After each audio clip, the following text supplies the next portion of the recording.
You're listening to Wicked Problems, Climate Tech Conversations. I'm Richard Delavan. It is disturbing, it's shocking, it's deeply irresponsible, and the scale of warming is off the charts. Oh, the Tories. What happened? I'll tell you what happened. Rishi Sunak took over. And clearly, when Boris Johnson was Prime Minister, we had a different narrative on climate action. This is Boris Johnson's boosterism about looking at the bright side.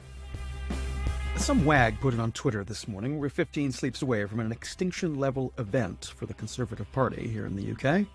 Probably.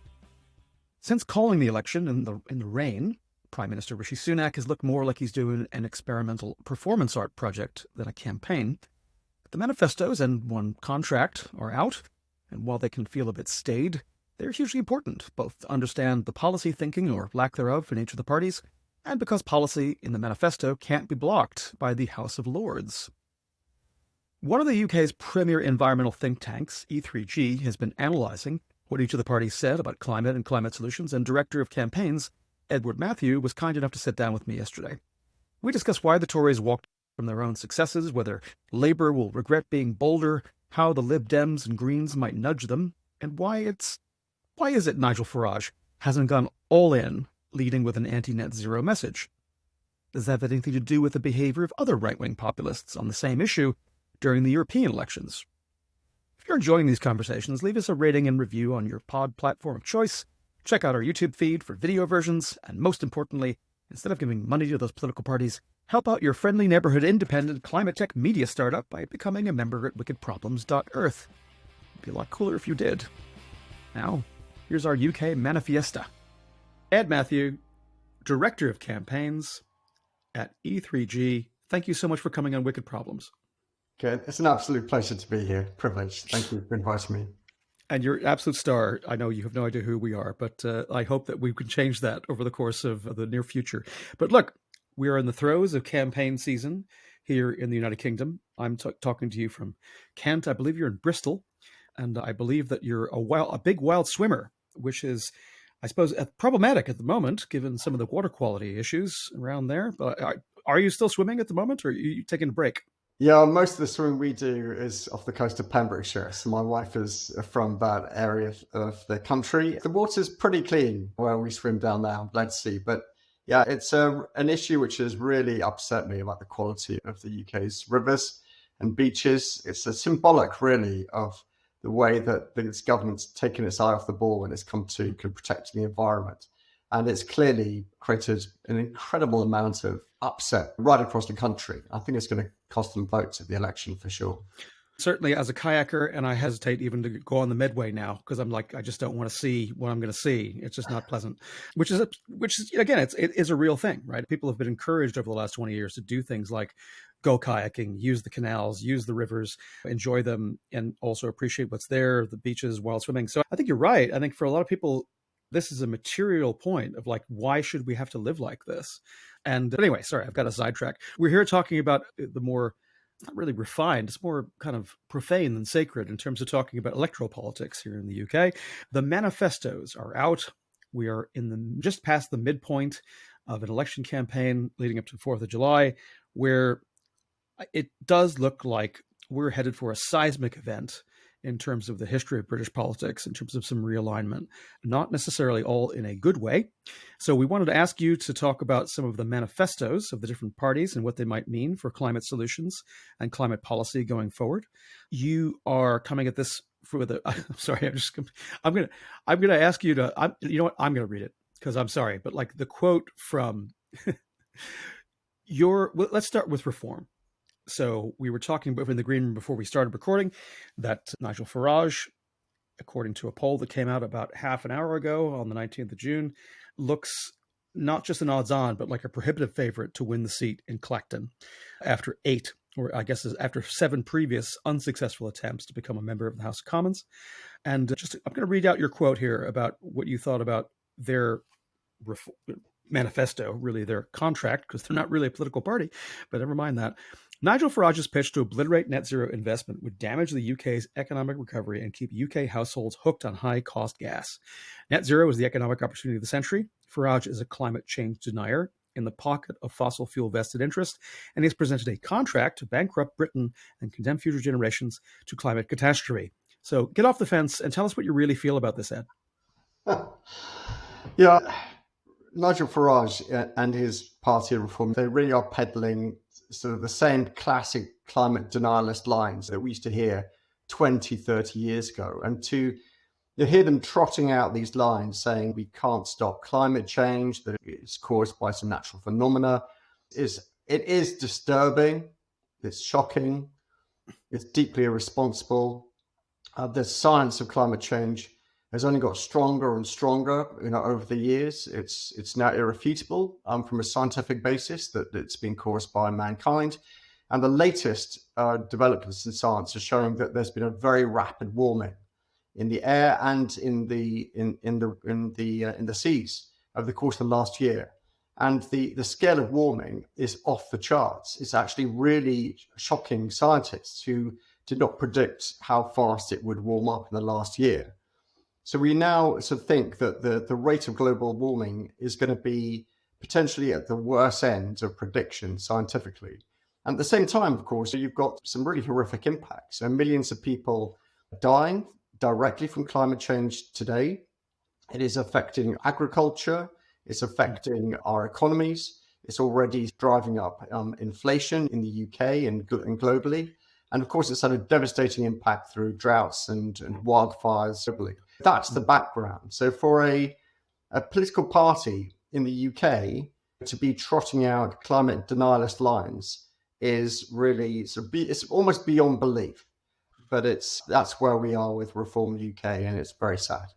I want to come back to that after we go through a couple of the other parties and get your kind of the view from E3G about what each of them might mean, because I think there's some questions about salience and whether or not that's a winning strategy, whether or not they've foregrounded a lot of those arguments, and a couple of other bits besides. But let's talk maybe about some of the other parties. I just had to get that off my chest, get out of the way, get the Farage thing on the table. We'll come back to it for sure. But in terms of the other parties, right, I know that you were quoted in The Guardian and other places when Rachel Reeves and the party kind of backed away slightly from a previously pretty, admirably clear commitment to put in £28 billion a year in terms of the energy transition and other measures to combat climate change. And then earlier this year, in a move that was designed, they said, for reasons because of how the economic prospects of the country had been damaged by previous government decisions, walked away from a monetary figure. Some time has passed since, and on the 13th of June, the Labour Party released their manifesto. So do you think that they've, how should we interpret where they've now come down? The manifesto, just to be really clear, you can tell me because you know better than me, my understanding is that the manifestos are so important because they mean that it is impossible for the House of Lords to object to legislation that follows the path of the manifesto. So this, Labour's in particular, is so important. Have they done enough in what they've put into the manifesto to be able to actually do the things that we think they need to do? So it was very disappointing earlier this year when Labour tracted on their £28 billion a year commitment to green investment. Many people in the climate movement and indeed within the sort of business community in the UK felt that this was a really shot in the foot, because it's quite clear that in order to generate economic growth in this country, to build a prosperous, future-proof economy which is going to be globally competitive, it's necessary for the UK to significantly ramp up investment in clean technology. There's no question about that. And the UK is falling behind its competitors. You've got the US, the EU, China, who have all absolutely driven ahead with a major investment program. And there's real concerns from the investment community that the UK just isn't doing enough. So when Labour have turned around and ditched the £28 billion commitment, I think it was met with consternation and disappointment by many in certainly the Green movement, but also the business community. Having said that, when you compare the Labour manifesto and the manifesto of the Conservative Party, there are some major differences. Despite the reduced level of investment, they're still pledging a lot more capital investment over the course of the Parliament than the Conservatives, number one. Number two, if you look at the detail of their capital spending plans, the majority of the investment which has been pledged to build a net zero economy. If you look at the narrative that flows through the Labour manifesto, it's clear that net zero has been riven into the fabric of the economic commitments that they're making. So it's a genuine commitment, I think, from Labour that they want to invest more than the Conservatives have in the past, that they're serious about developing a net zero industrial strategy, providing more support for sectors. They've made some important commitments which make us believe that they're serious about ending the UK's dependence on fossil fuels, including deciding to axe new licenses for oil and gas development in the North Sea, ending fracking for good, no more coal. These are all really important commitments. And they're also pledging to massively ramp up investment into retrofitting homes across the UK. And perhaps the most eye-catching pledge that they've made is the 2030 decarbonisation of the power sector commitment, which is extremely ambitious. And although some people may have some doubts about whether it's actually practically feasible, what it does is provide a very clear, iconic mission for the government and for the Prime Minister, if he wins the election, Keir Starmer, to do everything he can to try and reach that target. And that's a level of commitment to the net zero agenda that we just haven't seen from the Conservatives in the last 14 years. So when you look at it from that perspective, I'm less worried about them watering down their total level of investment. And I believe that they're serious about really ramping up UK clean tech investment and trying to demonstrate UK leadership again. Are you looking for anything when they, again, the odds are very strong that they will be in government in a few weeks. Are you looking for any indicators about, one hears the sort of normal kind of criminology about this stuff, about will it be Rachel Reeves versus Ed Miliband, and who's going to actually be having Sir Keir's ear in terms of just helping to push the priorities for British policies? Is there anything any tea leaves that you'll be looking out for that you can share with us that we can kind of sit on your shoulder and be able to benefit from your wisdom of understanding, like, what should we be looking for to understand, like, whether or not they are going to prioritize some of these things? Yeah, so the first thing that will happen is that they're going to set up their legislative agenda. And one of the things that we'll be looking out for that is a new Act of Parliament, which will be focused on energy reform. I think they've labelled this draft act the Energy Independence Act that they're intending to bring forward. Now, if they bring that forward quickly in the first year of the new Parliament, they'll demonstrate that they're really serious about taking action. So that's the first thing. The second thing is that I think to get through a lot of the speed and scale of the transition, they're going to need to change planning laws rapidly. So whether it's part of that act or it's part of another act, they're going to have to change the law on planning to make it much easier for developers to build the net zero infrastructure that they've said they want to create. The third element is going to be the spending review. It's unclear exactly when that's going to be delivered, but it's certainly going to happen within the first year of the new Parliament. And we've got to see whether they are prepared to put in the levels of capital investment required to get the UK onto its target of a 68% reduction in emissions by 2030. And that will probably also be accompanied by a budget as well that should come through quite rapidly too. And that will give us an indication if they're prepared to put their money where their mouth is. So those are all the areas that we'll be looking at in the first year of the new Parliament. And I think we'll also be looking for signals from the Prime Minister when he talks about his priorities and what he wants to do, including when he talks about this on the steps of Downing Street, should Labour win, which of course at this stage looks very likely. Let's come back to that quickly, but touching on the other parties. So the Greens, they're a non-factor currently, but it's something that, particularly talking to Labour folks, particularly in places like where you are, in Bristol, and other places where Green Party candidates and the locals did really super well and actually displaced some Labour candidates that were otherwise favoured. And that there was a possibility, that certainly talking to Labour folks, that if Labour, people who would be otherwise disposed to say, vote tactically, just get rid of the Tories, but now think they have the luxury of saying, actually, for me, this is front and center of the most important issue. And therefore, I feel like I should actually we're in a first past the post system. So therefore, giving the Greens some support actually could be a game changer in terms of just getting other voices in Parliament that can hold their feet to the fire, as it were. I've seen your comments about the kind of in the round but like the Green Manifesto itself. What should we be paying attention to with that? Do we think that's going to be in any way meaningful in trying to push Labour in a different direction should they actually take power? I think it's clear that UK voters are incredibly committed to environmental protection and to action on combating climate change. There's been poll after poll over the last few years demonstrating that people want action. And what's really interesting is that whether they're a Green voter or even a Reform voter, they want action to build a renewables-based energy system and to take action to reduce emissions rapidly. So polling that was just released by the Conservative Environment Network found that, even Reform voters, the overwhelming majority support maximising renewables. That's on the right, but on the left, the Greens have obviously got by far the most ambitious proposals. I think it would be a good thing for the UK to have some Green MPs.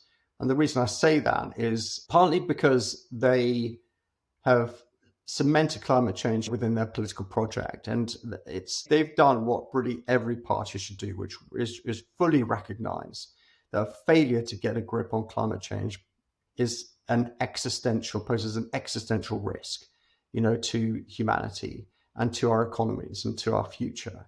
And this shouldn't be an insight that's provided with one party on the left of politics. This is a scientific fact that needs to be, understood and debated and discussed and prioritized by every political party. Now, Caroline Lucas has been, of course, the outstanding sort of only Green MP in Parliament, but she's done such a great job of really keeping the government's feet to the fire on these issues and raising the importance of environmental protection and climate action in Parliament. Now, she's retiring this year, which is a great shame. It would be a good thing, I think, for UK democracy, and also ensuring that any future Labour administration, should they win the election with a big majority, a comfortable majority, that there is a voice in Parliament to keep pushing the boundaries, really, of ambition and making sure that they hold them to account on any policy failures. Right. Lib Dems, again, like Ed Davies had a great election so far, great campaign, quirky, heartfelt, talking about his son, talking about care, but also they have had a level of climate ambition in their policies and actually calling for some interesting stuff about how to facilitate more innovation in climate solutions, which I think is interesting. So thoughts on their manifesto? Yeah, so they've gone for a sort of a faster net zero target. They're aiming for net zero by 2045. One of the most eye-catching proposals I noticed in the manifesto was a commitment to provide free insulation and heat pumps for all low-income households. And that's a pledge that I was expecting to see in the Labour manifesto. Now, they didn't quite go that far, but the Lib Dems have gone further. And I think that's something that I think will appeal to people. The British households, they've had a rough time of high energy bills over the course of a few years. They've gone to really catastrophic levels in the last few years. They've actually been the single biggest problem, I think, in terms of stoking inflation and really creating hardship for people up and down the land and driving actually many families into poverty. So they know better than any about the effects of high energy bills. And also the polling demonstrates they also understand the causes. They know that high gas prices have caused high energy bills. So this is why the sort of attempts of Reform UK, for instance, to say that they want to get rid of net zero, they want to get rid of renewable support, doesn't make any sense for the vast majority of households, because it's counterintuitive when they've just been through the biggest energy bill crisis in their lives. So, I think the Lib Dems are on the money with that particular pledge. And again, their manifesto centers climate action right through their economic strategy as well, and their vision for how you would rebuild the UK economy. And I think that will strike a nerve with people across the country too. Because ultimately, if you don't have an economic vision which embraces the green transition, you don't have an economic vision at all, because Yeah. that's the direction that the world is going in, whether you like it or not. I have wondered if maybe, again, I have absolutely no evidence about this, is rank speculation. I do wonder if Greg Jackson from Octopus has been in someone's ear over there, because I've always wondered about like these things. I know I talk to people like, yeah, I pay for cash for my phone. Fine, good for you, man. But like most people, like if they want to get a smartphone, when they first got a smartphone, that basically they got it on a sort of a higher purchase. They basically got it from their provider, their network provider, at a very cheap rate, which is slightly baked into a slightly higher cost. And it always occurs to me, like it seems like Octopus is trying to do that with heat pumps. I'm trying to figure out like how do we reduce the upfront investment costs so that lower income households and other people can actually do this conversion work, because it's not easy. You got to get a survey done. You got to figure out the windows, are they right? Are the heat loss? What kind of intensity or strength of the heat pump do you need? It's not like swap it out for a different kind of boiler type thing. It is more complex. And I think that like grappling with that policy reality and being able to figure out to do that. So that's why I'm super excited to see them trying to take that head on. And I do wish that I would have seen more of that from the Labor Manifesto myself. So who knows? Maybe some productive policy conversations can happen. I did hear Ed Miliband speaking at an event in September of last year, where he seemed pretty open to the idea, like having a cross-party approach to bringing in the best ideas from policy once they're in government. So hopefully he's still in charge of the policy and still thinking that way at this point. We'll find out. And finally, the Tories. What happened? I'll tell you what happened. Rishi Sunak took over. And clearly, when Boris Johnson was Prime Minister, we had a different narrative on climate action. This is Boris Johnson's boosterism about looking at the bright side and the benefit. James Bond. Yes. The COP26 speech. Oh my God. He really genuinely, I think, wanted to make the UK a climate leader. Now, many of his policies were not strong enough to do that. He needed to put more investment. Some sectors were ignored, but he also achieved actually some quite important sort of things. He boosted investment for energy efficiency, an extra sort of £6 billion for that.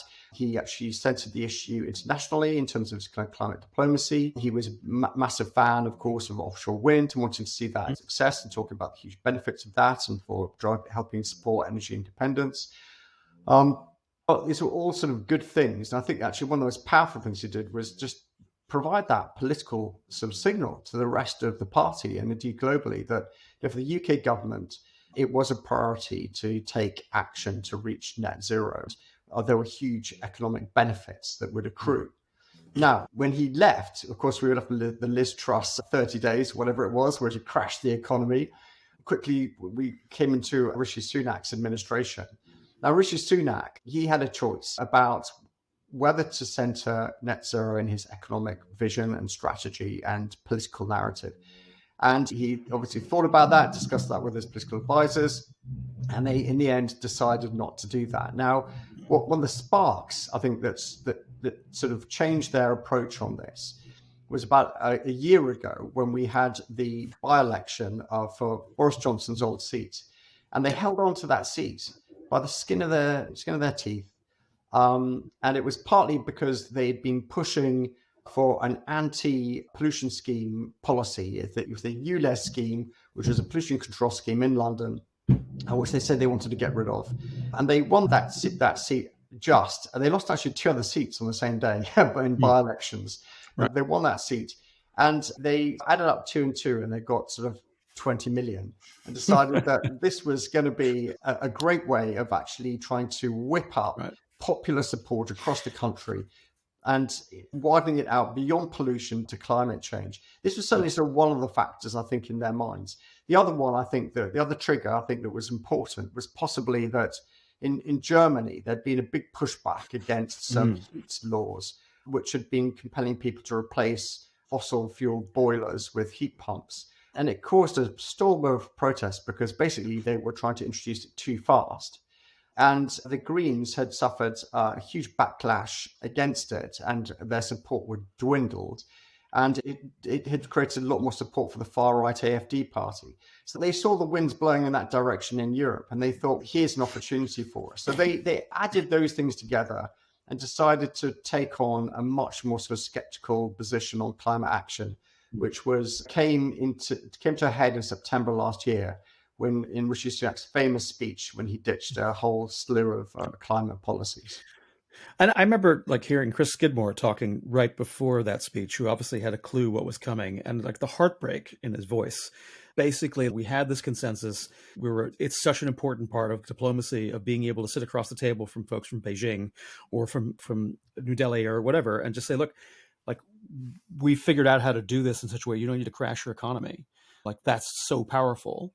And I don't know. I guess we'll have to figure out years from now, like, who was in his ear, Sunak's ear, to basically at the time so overread this. And I mean, gosh, I'm desperate to know what consultants came over from the States or where to like basically say, yeah, no, man, this is a winner. Go for this. Because we've just seen the European elections, right? Where I think you guys had some very good analysis on this. And I've seen it in other places, Carbon Brief and other outlets, where the assumption was like the vibes, right, to the point was like based on that disaster for the Greens in eastern parts of Germany, that the assumption was that the move to the AfD and other far-right parties in Europe, populist parties, would have been an anti-net zero, anti-green, anti-greenlash kind of vibe. But when you actually talk to the candidates, talk to the political operators, like it didn't come up on the doorsteps. Like our voters are in the same place. The same thing with the reform voters, that they haven't actually moved on this issue. It's not a vote winner. Immigration is a vote winner for them. Hostility to the state and other things is a vote winner for them. But actually coming out against these policies is not, which I think is extraordinary. And everyone else got the memo except number 10. So what happened? I think that's absolutely right. So I think that's also reflecting this sort of reforms sort of party's position too, in that they've taken a very anti-net zero stance. But actually, that's not a priority for people who are saying they want to vote Reform UK. The urge to include these anti-climate, anti-net zero pledges and commitments is not being driven by a popular demand. They're taking issues which are of much greater concern to people like immigration, and they're adding in net zero because that's the question, is that why are they doing that? And I'll tell you a couple of insights I have into how this has happened. So if you take the Conservative Party, the main political strategist who was brought into number 10 to advise Rishi Sunak in the lead up to the election is a man called Isaac Levido. So he is a protege of Linton Crosby, who's been a long-term sort of Australian political strategist and pollster who's been advising Labour, the Tories, over many years in their elections, quite successfully in terms of how to approach the elections and what narratives and communication messages to use.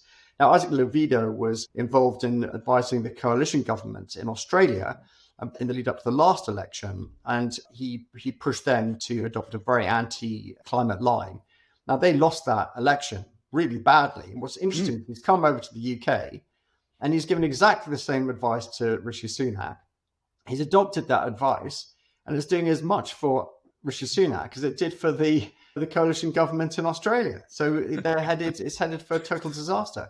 I mean, the thing that I find extraordinary is that this anti-net zero line, has been peddled for 6 months ahead of the local elections we had here in May, of course, which have come just before our general election. And this was the perfect time to see whether that narrative and about the cost of net zero were going to work for them. And the local elections were a total disaster for the Conservatives. The mayors and the councillors who are promoting much more positive climate lines did much better. And they had no breakthrough in London over ULEZ in the end, despite making that their biggest commitment. He kind of increased his majority, didn't he? Yeah, that's right. He did. So it was quite clear that sort of the likes of Chris Skidmore were right.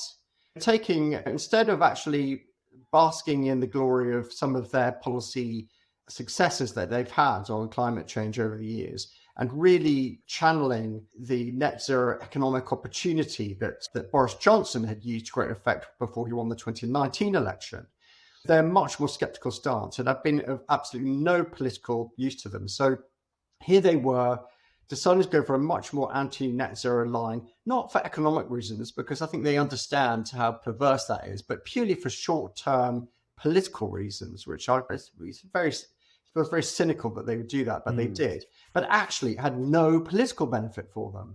So here, it had no economic benefit for them. In fact, a big economic risk. It's going to put off investors in the net zero economy. It had no short-term political benefit for them. Yet still, after the local elections, they have persisted with that narrative and persisted with that messaging. And it is honestly beyond comprehension, Yeah. purely from a political strategic point of view, Yeah. that they would Yeah. decide to do that. It is an absolute shot in the foot as far as I'm concerned. And will go down as one of the biggest political strategic mistakes of this election. Again, like that's a long list, right? So it's near the top of a very long list of strategic political mistakes that they've made.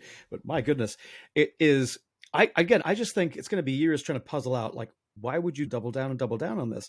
Because it is something that the data would tell you otherwise. Like the evidence has told you this is not working. It's not a vote winner. And even Reform has figured out that, yeah, okay, their contract is sprinkled with a bunch of net zero stuff. But 6 months ago, we were hearing about Nigel Farage, or more than 6 months ago, planning on calling for a referendum a la Brexit about the net zero policies, and hearkening to the fact that in 2019, when the passing into law of the 2050 net zero target happened, there were 0 votes against because there wasn't even a vote. Right, by acclamation, when Skidmore and Theresa May put that through, there was 0. No one stood up to oppose it, and so therefore, which is by voice vote acclamation. Right, it's not a law, and that was it. And so they've tried to make that into an issue about it wasn't a legitimate political outcome somehow, and therefore we should have a referendum. And he's not saying that. I was talking with David Schuckman on a previous episode about this. Should we be happy that this is not the headline, that like he's not come out of the traps saying, where's my referendum? We should have a referendum. And for somebody promising, yeah, we should definitely do what we did with Brexit, because that worked out really well. But I suppose that seemed to be the danger a few months ago, but even they're not doing it. Yeah, I think there's a number of reasons for that. I think the first thing is that if you're he'd never be successful in I think, pushing successfully to have a referendum. But if he was, there's no question in my mind that referendum would be lost by a gargantuan percentage. There's absolutely no hope, because he just wouldn't be able to spin it in quite the same way that he spun the Brexit referendum. But it's interesting that, he has been obviously criticised heavily for misleading the British public into thinking that Brexit would lead to more money being available to invest in public services, particularly the NHS. That was the main line that was spun before Brexit. And it's now, I think, becoming increasingly apparent that the country is not richer as a result of Brexit, it's poorer. And all the independent economic analysis that has been done on it has made it quite clear that's the case. From the IFS, through to Goldman Sachs and other analysts, the UK has lost a lot of money. Now, if he was successful in destroying the renewables industry in this UK and ending support for the net zero transition, that would probably do a lot more economic damage to the UK than even Brexit. Most of the growth that's coming in the economy at the moment is coming in net zero sectors. The green industrial sectors grew by 9% last year, as opposed to almost 0% growth in the rest of the economy. So if he wants to get rid of the net zero economy, he wants to get rid of green growth, he wants to get rid of all growth, probably. That would be the net effect, of that. It would be. That's why I was saying that it would be an economic catastrophe, for that to happen. And it's an incredibly naive approach, and it would go down like a lead balloon with the British electorate. So I think this is why ultimately I think that proposal has been dropped from their manifesto. It would have probably damaged them and made it harder for them to get votes at this election. So that's why they're focusing in other areas. I think there's been a comprehensive failure of their net zero narrative to cut through. And I think I've noticed that in the debates where Reform has been speaking. They just haven't been able to cut through in any way when it comes to the net zero arguments. The pushbacks have been very strong against that. And he's losing that argument, so he's toning it down.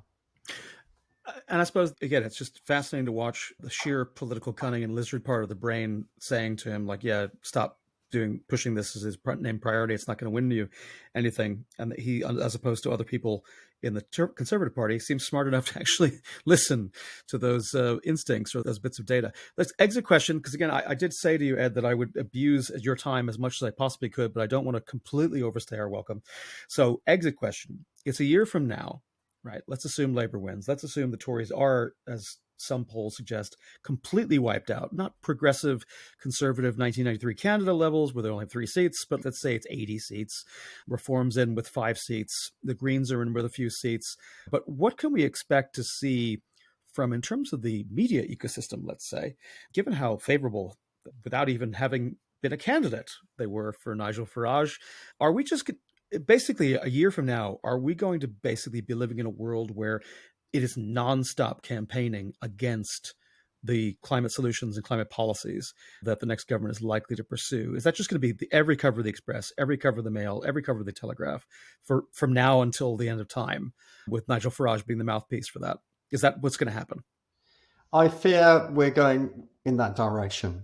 I think after the election, just to say that if Labour win by a landslide, the first thing to say is that should be a political mandate for the most ambitious climate action yet. Because what you'll find is that a good 2/3 to 3/4 of the country will have voted for parties that want far more ambitious action. So it's important to remember that. On the other hand, I think with the Conservatives, if they lose by a landslide, the political conclusion that they should reach at that point is that to become electable, they should definitely move to the centre on issues such as environmental protection and net zero. They should learn the lesson that this shift to the right by Rishi Sunak and this net zero cost pitch has been a monumental failure for them.